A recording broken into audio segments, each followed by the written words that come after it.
जन्म शताब्दी पुस्तक माला 16 बोया काटा का अकाट सिद्धांत। लेखक श्री राम शर्मा आचार्य। भाइयों, लगभग 60 वर्ष हो गए जब हमारे गुरुदेव घर पर आए थे और उन्होंने कई बातें बताई। शुरू में तो डर जैसा कुछ लगा, पर पीछे मालूम पड़ा कि वे पिछले 3 जन्मों से हमारे साथ रहे हैं। तब भय दूर हो गया और बातचीत शुरू हो गई। उन्होंने कहा, अपनी पात्रता को विकसित करने के लिए तुम्हें 24 कक्ष के 24 साल तक 24 पुरस्चरण करने चाहिए। मैंने उनकी वह आज्ञा सिरोधार्य की और सब नियम विधि वगैरह मालूम कर लिया कि किस प्रकार जौ की रोटी और छाछ पर रह करके 24 पुरस्चरण पूरे करने पड़ेंगे। यह पूरी जानकारी देने के बाद उन्होंने एक और बात कही जो बड़ी महत्वपूर्ण है। आज उसी के बारे में मैं आपको बताऊंगा। उन्होंने कहा, गायत्री मंत्र कईयों ने जपे हैं, कई लोग उपासना करते हैं, लेकिन रिद्धियां और सिद्धियां किसी के पास नहीं आती। जप कर लेते हैं और लोगों से बता देते हैं कि हमने गायत्री का जप कर लिया है, लेकिन न रिद्धि न सिद्धि। हम तो तुम्हें इस तरह की गायत्री बताना चाहते हैं जिसमें रिद्धियां और सिद्धियां भी मिले और इस जप से ब्राह्मण कुल में उत्पन्न होने का लाभ भी मिले। हमने कहा, यह तो बड़े सौभाग्य की बात है। आप इतनी अच्छी बात बताएंगे, इससे अधिक अच्छा और सौभाग्य हमारे लिए क्या हो सकता है। तब उन्होंने गायत्री के 24 पुरस्चरणों की विधि बताने के बाद में एक और नई बात बताई, बोना और काटना। उन्होंने कहा, तुम्हारे पास जो कुछ भी चीज है उसे भगवान के खेत में बोना शुरू करो, वह 100 गुना होकर फिर मिल जाएगा। रिद्धि और सिद्धि का तरीका यही है, वे फोकट में कहीं नहीं मिलती। दुनिया में ऐसा कोई नहीं है जो रिद्धियां सिद्धियां बांट रहा हो या कुछ कहीं से मिल रहा हो। इस तरह का कोई नियम नहीं है। बोने पर ही किसान काटता है, ठीक इसी तरीके से तुमको भी बोना और काटना पड़ेगा। कैसे, बताइए सब बातें। उन्होंने कहा, देखो, शरीर तुम्हारे पास है। शरीर माने श्रम और समय। इन्हें भगवान के खेत में बोओ। कौन सा भगवान? यह विराट भगवान जो चारों ओर समाज के रूप में विद्यमान है। इसके लिए तुम अपने श्रम, समय और शरीर को खर्च कर डालो, वह 100 गुना होकर तुमको सब मिल जाएगा। नंबर 1। नंबर 2, बुद्धि तुम्हारे पास है। भगवान की दी हुई संपदाओं में अकल तुम्हारे पास है। इससे बजाय उस बात का चिंतन करने, अहंकार का चिंतन करने, वासनाओं का चिंतन करने, बेकार की बातों का चिंतन करने की अपेक्षा अपनी चिंतन करने की जो सामर्थ्य है, उस सारी की सारी सामर्थ्य को भगवान के निमित्त लगा दो। उनकी खेती में बो। ये तुम्हारी बुद्धि 100 गुनी होकर तुमको मिल जाएगी। तीसरी चीज है भावनाएं। मनुष्य के 3 शरीर हैं, स्थूल, सूक्ष्म और कारण। इसमें से स्थूल शरीर से श्रम होता है, सूक्ष्म शरीर में बुद्धि होती है और कारण शरीर में भावनाएं होती हैं। भावनाएं भी तुम्हारे पास है। इन्हें अपने घरेलू आदमियों के साथ में खर्च कर डालने की बजाय भगवान का जो सारा खेत है, उद्यान है, उसमें बो और ये भावनाएं तुम्हें 100 गुनी होकर के मिलेगी। ये 3 चीजें, शरीर, बुद्धि और भावनाएं, भगवान ने दिए हैं, किसी आदमी ने नहीं। एक और चीज है जो तुम्हारी कमाई हुई है, भले ही वह इस जन्म में कमाया हो या पिछले जन्म में, वह है धन। धन भगवान किसी को नहीं देता। मनुष्य चाहे ईमानदारी से कमा ले या बेईमानी से कमा ले या मत कमाए, भगवान को इससे कोई लेना देना नहीं है। धन जो तुम्हें मिला है शायद तुम्हारा कमाया हुआ नहीं है। मैंने कहा, मेरा कमाया हुआ कहां से हो सकता है? 14-15 वर्ष का बच्चा कहां से धन कमाकर लाएगा? अच्छा, पिताजी का दिया हुआ धन है। इस सारे के सारे धन को भगवान के खेत में बो दो और यह 100 गुना होकर के मिल जाएगा। बस मैंने गांठ बांध ली और 60 वर्ष से बंधी हुई वह गांठ मेरे पास ज्यों की त्यों चली आ रही है। गायत्री उपासना के जब 24 साल से भी अधिक हो गए, उसके बाद भी बोने और काटने का यह सिलसिला बराबर चलता रहा। आप लोग भी अगर बोए तो आप भी सिद्धियां पाएंगे, रिद्धियां पाएंगे जैसे कि मैंने पाली। भगवान के नियम सबके लिए समान हैं। सूरज के लिए सब आदमी एक समान है। जो नियम हमारे ऊपर लागू हुए हैं वही आपके ऊपर भी लागू हो सकते हैं। आप भी रिद्धि सिद्धियों से सराबोर हो सकते हैं। यह चारों चीजें मेरे गुरु ने मुझे बताई थी और मैं आपसे निवेदन कर रहा हूं। इन चारों चीजों को अगर आप बोना शुरू करें तो वह 100 गुनी होकर के आपको मिलेगी। मुझे तो मिल गया है और मैं अपनी गवाही देकर, साक्षी देकर आप में से हर एक आदमी को बताना चाहता हूं कि जो बोएंगे वे काटेंगे और किसान के तरीके से फायदे में रहेंगे। भगवान को आप क्या समझते हैं कि वे बांटते फिरते हैं? बांटते तो हैं, पर उससे पहले वे मांगते फिरते हैं। भगवान की इच्छा मांगने की है। भगवान सबरी के दरवाजे पर गए थे और उससे कहा था कि हम तो भूखे हैं, कुछ हो तो खाने को लाओ। सबरी के पास बेर थे और उन्होंने ला करके दे दिए और कहा हमारे पास यही है, आप खा लीजिए। केवट के पास भगवान गए थे और कहा था भाई साहब हमको तैरना नहीं आता, मेहरबानी करके हमको लक्ष्मण और सीता जी को पार निकाल दीजिए। केवट ने निकाल दिया। भगवान मांगते फिरते हैं। वे सुग्रीव के पास भी गए थे और कहा था कि हमारी सीता जी को कोई चुरा ले गया है, उनका पता लगाने के लिए आप अपनी सेना हमको दे दें और ऐसा कुछ इंतजाम कर दें जिससे हमारी धर्म पत्नी मिल जाए तो बड़ी मेहरबानी होगी। सुग्रीव ने वही किया, अपना सर्वस्व दे दिया उनको। हनुमान जी का भी यही हुआ। हनुमान जी से भी वे मांगते फिरे कि हमारा भाई बीमार हो गया है, घायल हो गया है, उसके लिए आप दवा ले आइए। सीता जी को संदेश पहुंचा दीजिए, लंका से उनकी खबर ले आइए। राजा बलि की कहानी मालूम है आपको। वे बलि के पास गए थे और कहा था कि जो कुछ भी तुम्हारे पास है हमको दे दो। बलि ने कहा क्या है हमारे पास? तब उन्होंने कहा था कि तुम्हारे पास जमीन है, उसमें से 3.5 कदम हमको दे दो। नाप लिया भगवान ने और जो कुछ भी माल टाल था सारा छीन लिया। गोपियों से बड़ी मोहब्बत थी उनकी। उनसे कहा तुम्हारी दही और मक्खन कहाँ रखा है? गोपियां समझती थी कि वे भगवान हैं तो सोने चांदी के जेवर लाए होंगे, कोई उपहार लाए होंगे, पर वे तो कुछ नहीं लाए। उल्टे उन्होंने जो कुछ भी मक्खन तथा दही जमा किया हुआ था वह भी छीन लिया। कर्ण जब घायल पड़े हुए थे तब अर्जुन को लेकर भगवान उनके मैदान में जा पहुंचे और कहा अरे कर्ण, हमने सुना था कि तुम्हारे दरवाजे पर से कोई आदमी खाली हाथ नहीं जाता। हम तो कुछ मांगने आए थे पर तुम कुछ देने की हालत में मालूम नहीं पड़ते। कर्ण ने कहा नहीं महाराज, ऐसा मत कीजिए, खाली हाथ मत जाइए। मेरे दांतों में सोना लगा हुआ है, जिसे उखाड़कर मैं अभी देता हूं आपको। उन्होंने एक पत्थर का टुकड़ा लिया और दोनों दांत तोड़ करके एक अर्जुन के हाथ पर रखा और एक कृष्ण की। इसी तरह सुदामा जी की कहानी है। सुदामा जी की पत्नी ने उनको इसलिए भेजा था कि कृष्ण उनके मित्र हैं और वे उनसे कुछ मांग कर ले आए तो गुजारा चले। सुदामा जी गए तो इसी ख्याल से थे, लेकिन भगवान ने उनसे पूछा कि लाए हो या कुछ मांगने आए हो? हमारे दरवाजे पर मांगने वाले तो भिखारी आते हैं, पर तुम लाए क्या हो, पहले यह बताओ। देखा सुदामा जी के बगल में चावल की पोटली दबी थी।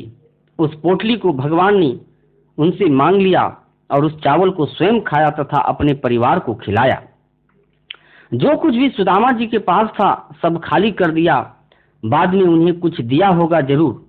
गोपियों को भी दिया होगा, कर्ण को भी दिया होगा, बलि को भी दिया होगा, हनुमान, केवट, सुग्रीव सभी को दिया होगा, पर सबसे पहले उन्होंने लिया था। भगवान जब कभी आते हैं तो मांगते हुए आते हैं। भगवान के साक्षात्कार जब कभी आपको होंगे तब यही मानकर चलना कि वह आपसे मांगते हुए आएंगे।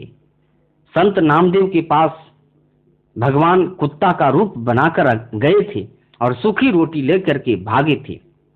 तब नामदेव ने कहा था, घी और लेते जाइए। देने के लिए उन्होंने अपना कलेजा चौड़ा किया।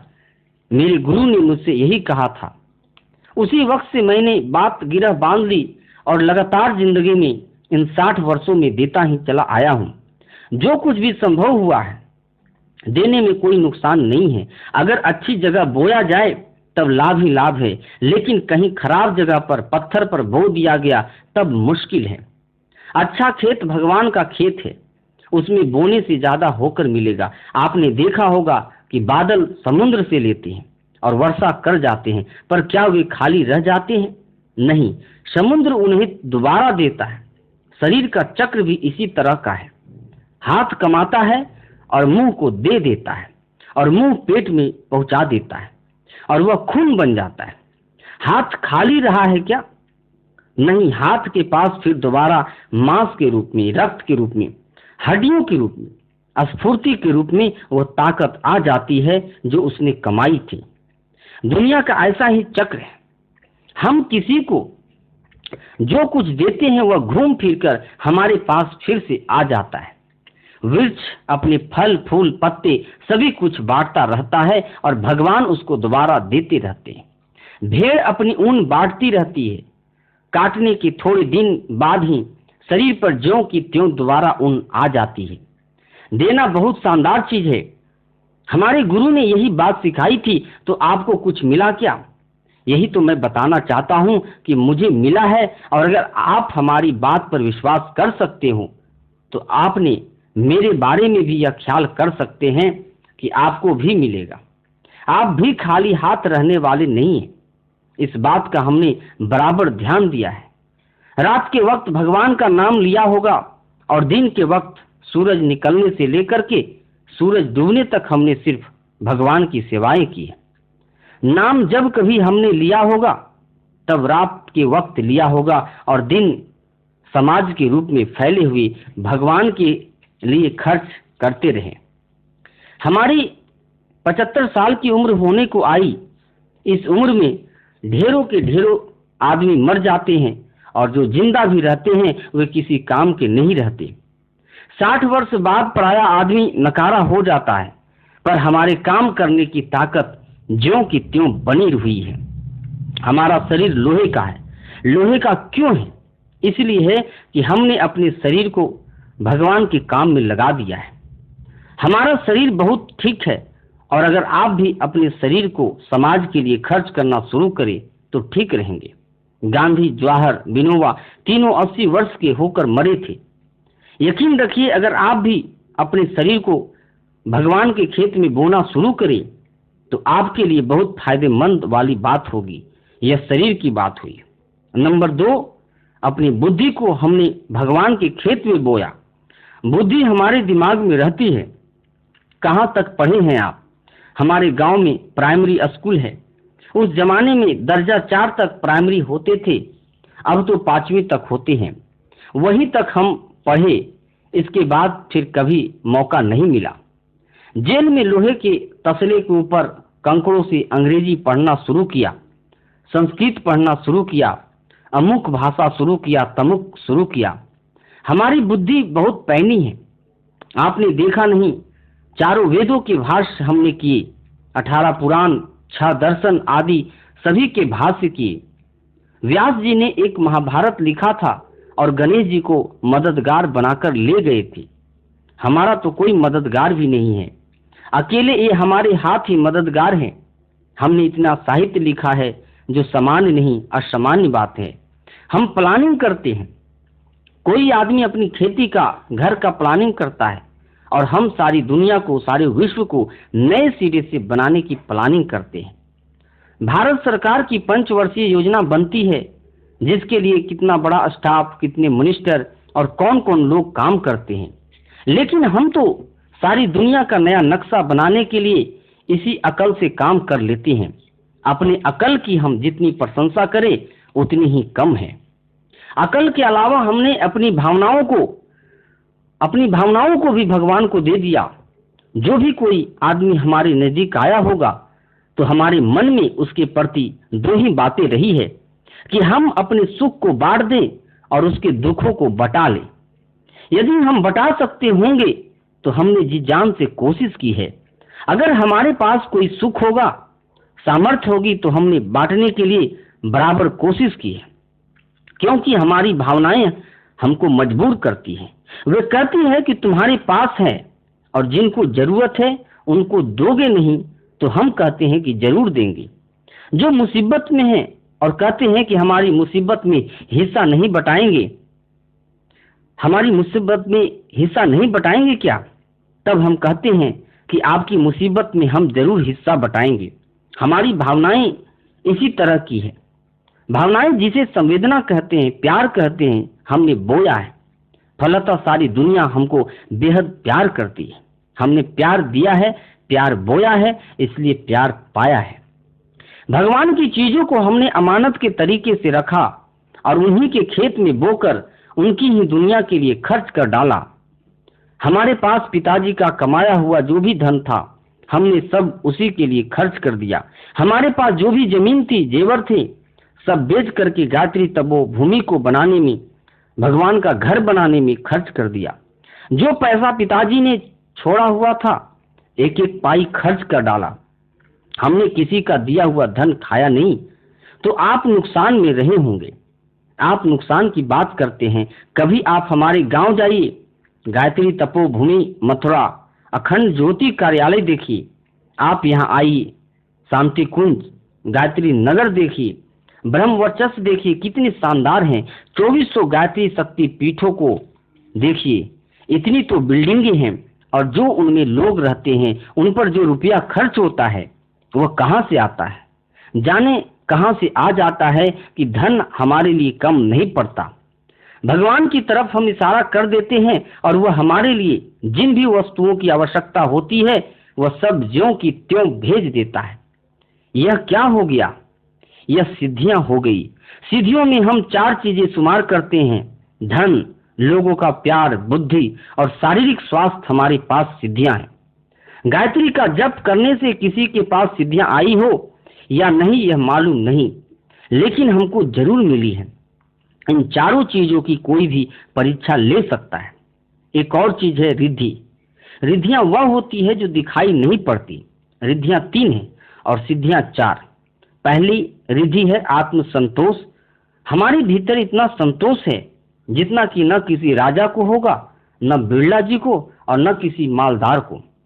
उन्हें नींद नहीं आती है, पर हमको ऐसी नींद आती है कि ढोल बजते रहे, नगाड़े बजते रहे और हम ऐसे सो जाते हैं बिल्कुल निश्चित, मानो दुनिया की कोई समस्या ही हमारे सामने नहीं है। आत्म संतोष के अलावा दूसरी रिद्धि है लोक सम्मान और जन सहयोग। हमें लोगों का सम्मान ही नहीं, उनका सहयोग भी मिला है।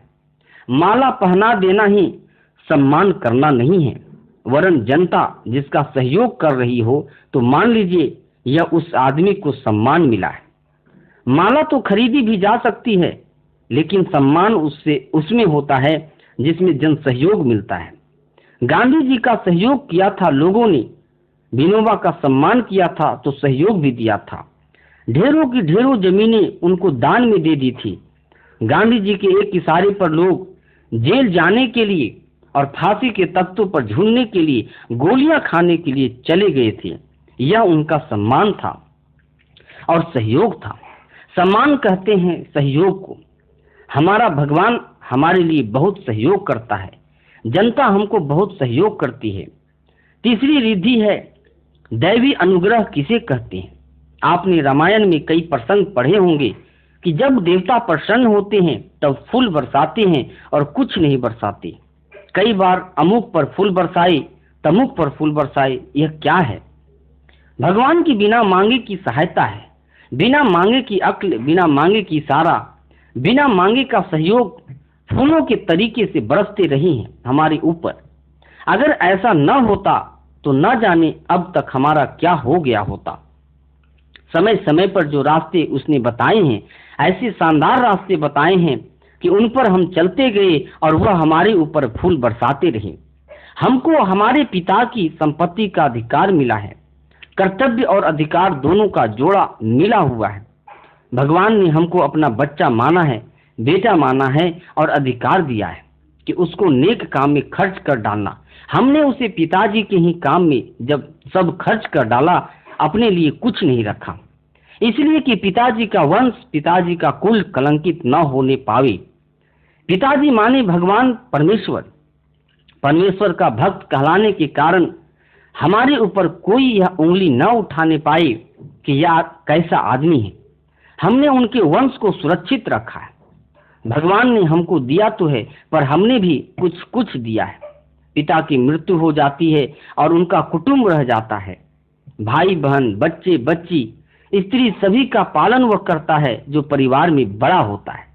अपने पिताजी के वरिष्ठ का ही नहीं, वरन उनका जो इतना बड़ा विराट कुटुंब फैला हुआ है, इन सब का पालन करने में, उनकी निगरानी करने में, उनकी देखभाल करने में जो कुछ भी हमारे लिए संभव हुआ, हमने ईमानदारी से किया है।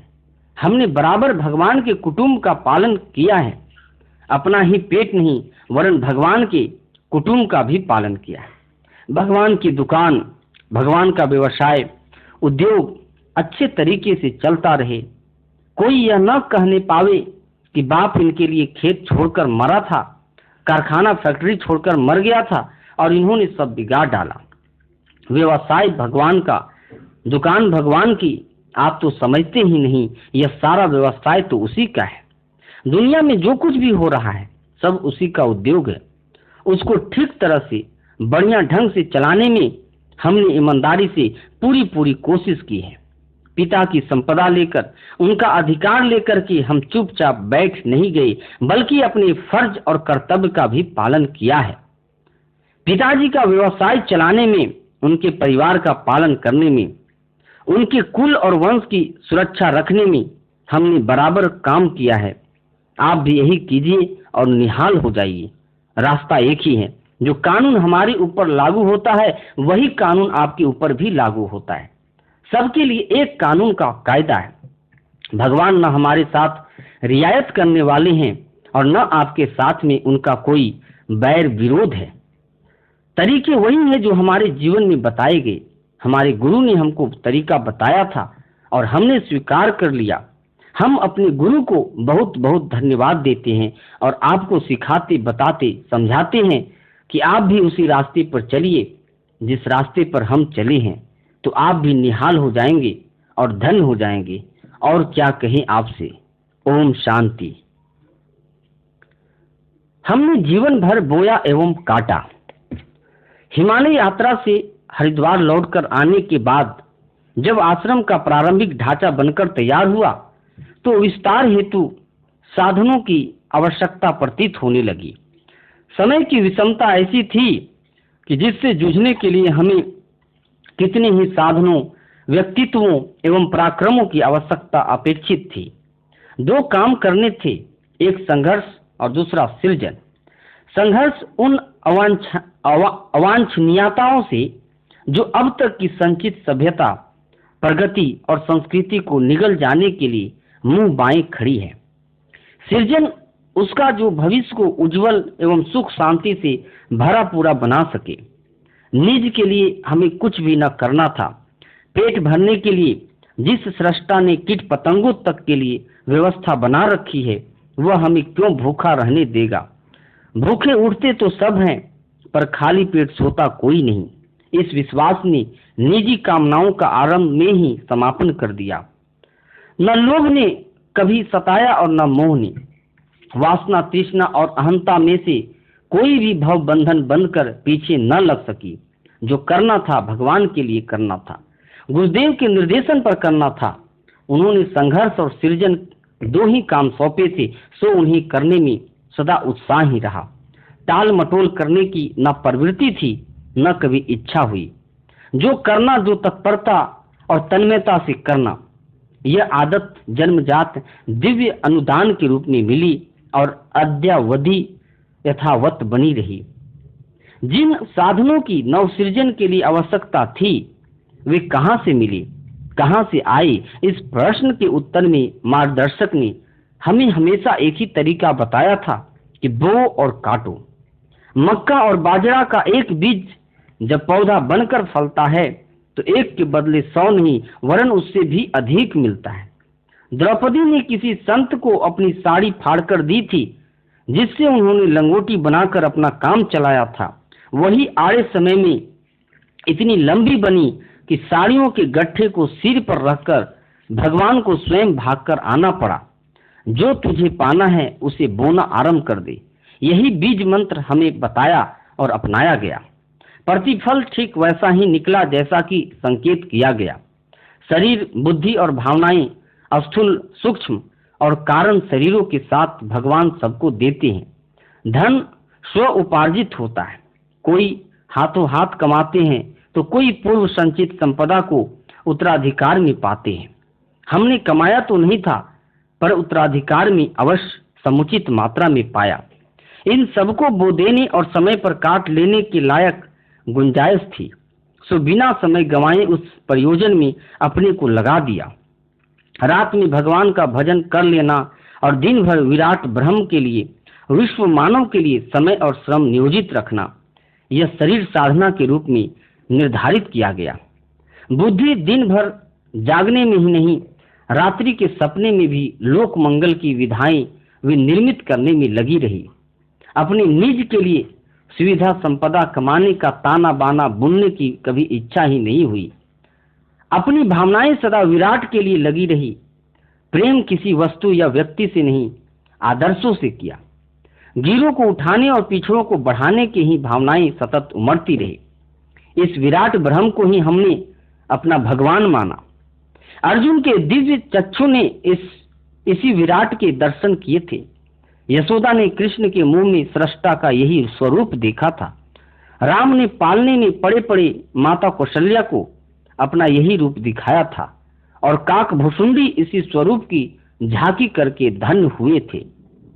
हमने भी अपने पास जो कुछ था उसी विराट ब्रह्म को विश्व मानव को सौंप दिया। बोने के लिए इससे उर्वर खेत दूसरा कोई हो ही नहीं सकता था। वह समय अनुसार फला फूला। हमारे कोठे भर दिए गए, सौंप गए दो कामों के लिए। जितने साधनों की जरूरत थी वे सभी उसी में जुट गए। शरीर जन्मजात दुर्बल था, शारीरिक बनावट की दृष्टि से उसे दुर्बल कह सकते हैं। जीवन शक्ति तो प्रचंड थी ही। जवानी में बिना साक, घी, दूध के 24 वर्ष तक जौ की रोटी और छाछ लेते रहने से वह और ख्रिष्ट हो गया था। पर जब बोने काटने की विधा अपनाई तो 75 वर्ष की इस उम्र में वह इतना सुदृढ़ है कि कुछ ही दिन पूर्व उसने एक बिगड़ैल साड़ को कंधे का सहारा देकर चीत पटक दिया और उससे भागते ही बना। सर्वविदित है कि अनीति एवं आतंक के पक्षधर एक किराए के हत्यारे ने 1 वर्ष पूर्व 5 बोर की रिवॉल्वर से लगातार हम पर फायर की और उसकी सभी गोलियां नालियों में उलझी रह गई।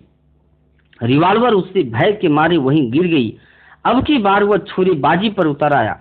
छुरे चलाते रहे, खून बहता रहा, पर भौंके गए सारे प्रहार शरीर में सीधे न घुसकर तिरछे फिसल कर निकल गए। डॉक्टरों ने जख्मी सी दिए और कुछ ही सप्ताह में शरीर ज्यों का त्यों हो गया। इसे परीक्षा का एक घटनाक्रम ही कहना चाहिए कि 5 बोर का लोडेड रिवॉल्वर सातिर हाथों से भी काम न कर सके।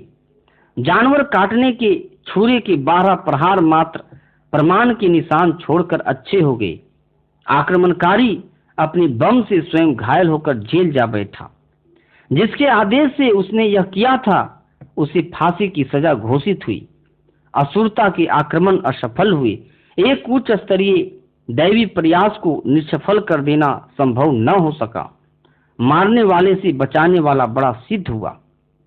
इन दिनों 1 से 5 करने की सूक्ष्मीकरण विधा चल रही है, इसलिए क्षीणता तो आई है तो भी बाहर से काया ऐसी है जिसे जितने दिन चाहे जीवित रखा जा सके, पर हम जानबूझकर इसे इस स्थिति में रखेंगे नहीं।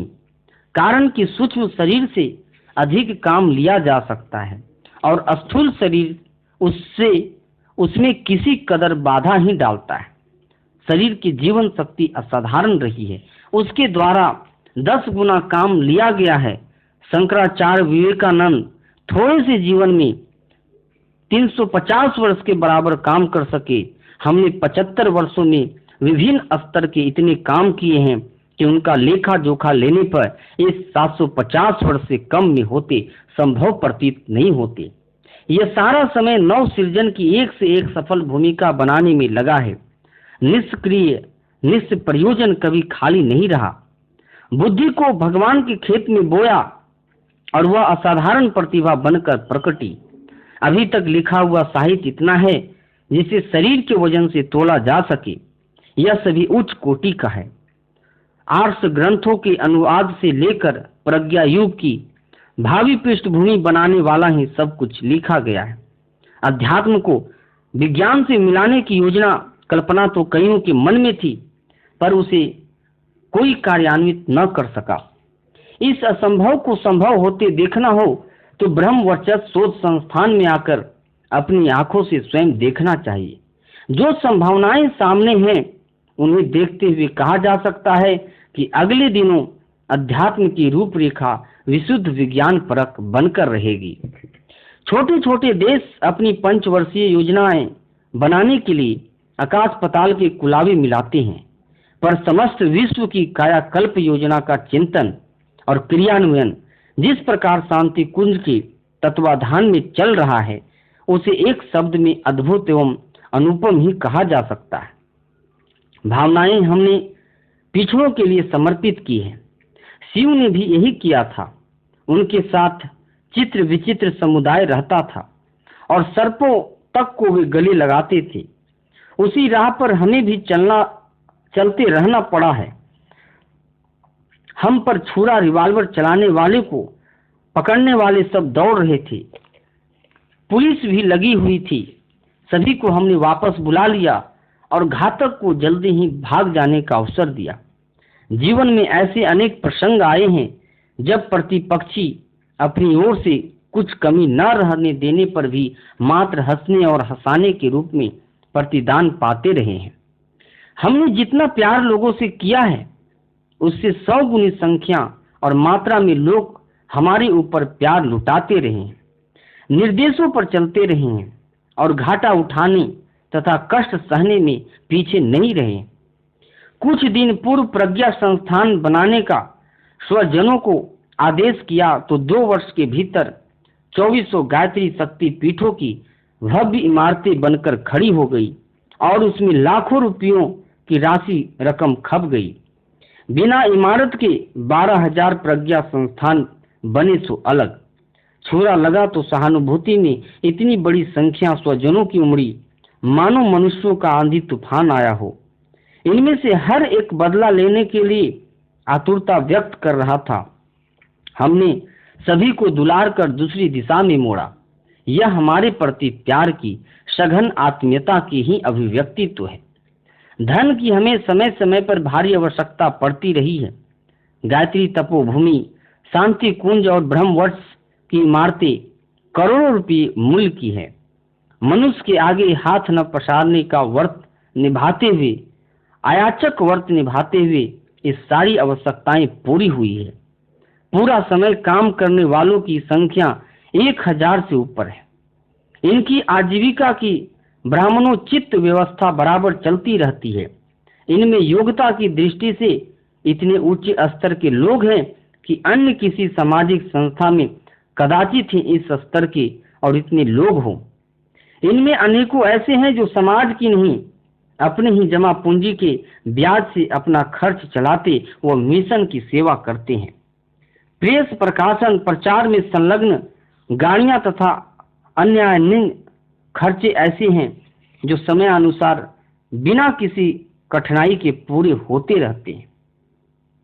यह वह फसल है जो अपने पास की एक एक पाई को भगवान के खेत में बो देने को उपरांत हमें मिली है। इस फसल पर हमें गर्व है। जमींदारी समाप्त होने पर जो धनराशि मिली वह गायत्री तपोभूमि के निर्माण में दे दी। पूर्वजों की छोड़ी जमीन किसी कुटुंबी को न देकर जन्मभूमि में हाई स्कूल और अस्पताल बनाने में लगा दी। हम व्यक्तिगत रूप से खाली हाथ हैं, पर योजनाएं ऐसी चलाते हैं जैसी लखपति करोड़पतियों के लिए भी संभव नहीं है। यह सब हमारे मार्गदर्शक कि उस सूत्र के कारण संभव हो पाया है जिसमें उन्होंने कहा था, जमा मत करो, बिखेर दो, बो और काटो। सत प्रवृत्तियों का उद्यान जो प्रज्ञा परिवार के रूप में लहलहाता दृश्यमान होता है, उसकी पृष्ठभूमि इसी सूत्र संकेत के आधार पर बनी है। ओम शांति।